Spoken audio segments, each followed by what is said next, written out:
નમસ્કાર, શો ટાઈમમાં આપનું સ્વાગત છે. ભાવનગરના કરચલીયાપરા વિસ્તારમાં 2 દિવસ પહેલા યુવાન ઉપર હુમલો કરવાના ગુનામાં પોલીસે 4 શખ્સની ધરપકડ કરી છે.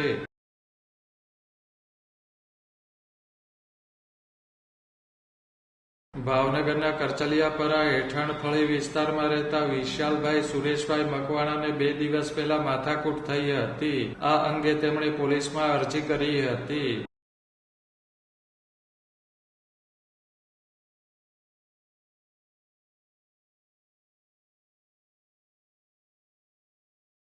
આ બાબતની દાજ રાખી ગોપાલ, ઈશ્વર પરમાર, ધાર્મિક વાજા અને ક્રિશ ચૌહાણે તલવાર સાથે આવી વિશાલભાઈ ઉપર હુમલો કર્યો હતો.